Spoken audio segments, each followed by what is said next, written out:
The book of Leviticus. We know you've been avoiding it because it's weird. So let's fix that. Now remember, the story of the Bible began with humans in God's presence, but they were banished because of their rebellion. However, God wants to be in relationship with us, so he chooses one family that he will use to restore the world back into his presence. And so God's presence comes to dwell in a tent right in the middle of Israel. And that's great. But it creates a problem because it's so intense that Moses can't go in, and other priests who enter inappropriately, they die.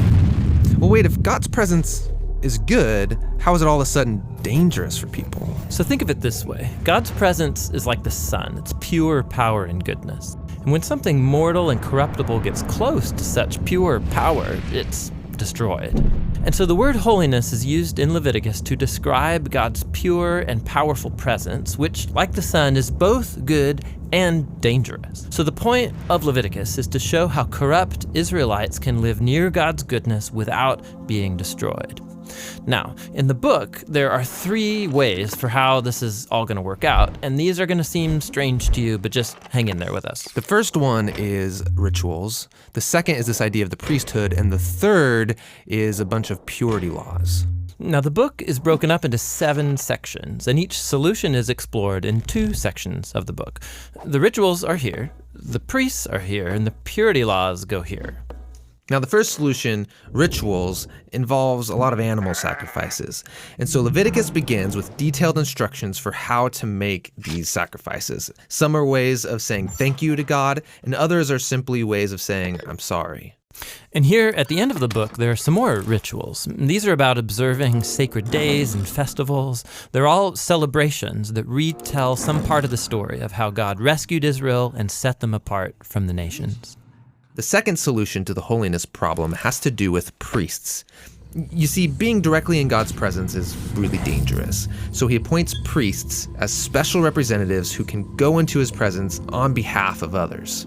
So in this section, we have a story about how the priests are ordained into the priesthood. And then this other section explains the set of higher standards that the priests have to live by because they work so closely to God's presence. The third solution in the book is all about purity laws. And this is by far the hardest thing to understand. For example, in this section, we're really concerned with knowing whether you're clean or unclean. Or another way of saying that is being pure and impure. And here's what we need to know to understand this.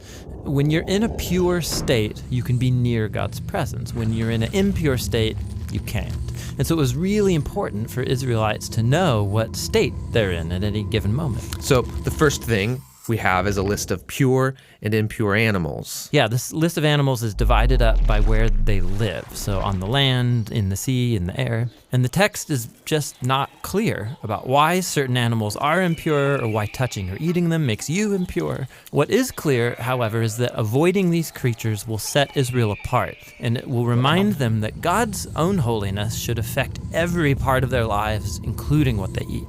After the food laws, we get a lot of random rules about things like skin disease, touching dead bodies, what to do with bodily fluids. But they're not random. All of these are things that the Israelites associated with life and death, which are sacred things because God is the author of life.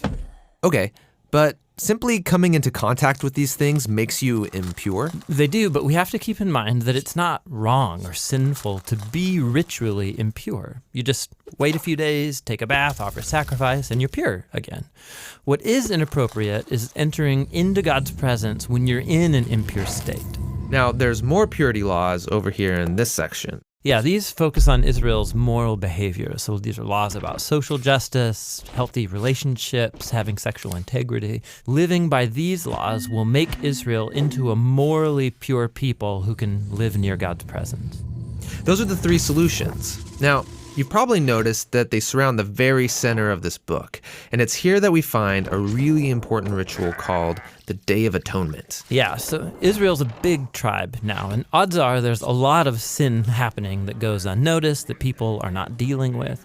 And so one time a year, the priests would take 2 goats, And one of those goats is killed, and its blood is carried right into God's presence where it symbolically covers or atones for Israel's sin. Yeah, that's kind of weird. Well, the meaning of the sacrifice, it's explained in the next chapter, where God says that the blood of a creature is its life. And so this goat's life is offered as a substitute. It's receiving God's punishment for Israel's sin so that the people don't have to. That leaves the second goat. Yeah, the priest puts his hands on it, and then he confesses all the sins of Israel. It's like he's placing the sins on the goat. And then that goat gets cast out forever into the wilderness. It's called the scapegoat. Yeah, I've heard that word before. Yeah, it's this very powerful image of how God is graciously removing Israel's sin. But let's be honest, sacrifices in general seem so barbaric. We have to remember that in the ancient world, sacrifices were the main way of buying favor from the gods. But the problem was that those same gods, they're unpredictable, they're fickle, you never know if they're going to ignore you or they're going to turn on you. And so it's in this cultural setting that we see Israel's God as totally different. He does get angry about human corruption, but it is never arbitrary. And he loves people. So he provides this clear way for Israel to know with confidence that they are forgiven and that despite their corruption, they are safe to live near his presence. And so that makes the book of Leviticus actually a revolutionary statement in its day. So that's Leviticus.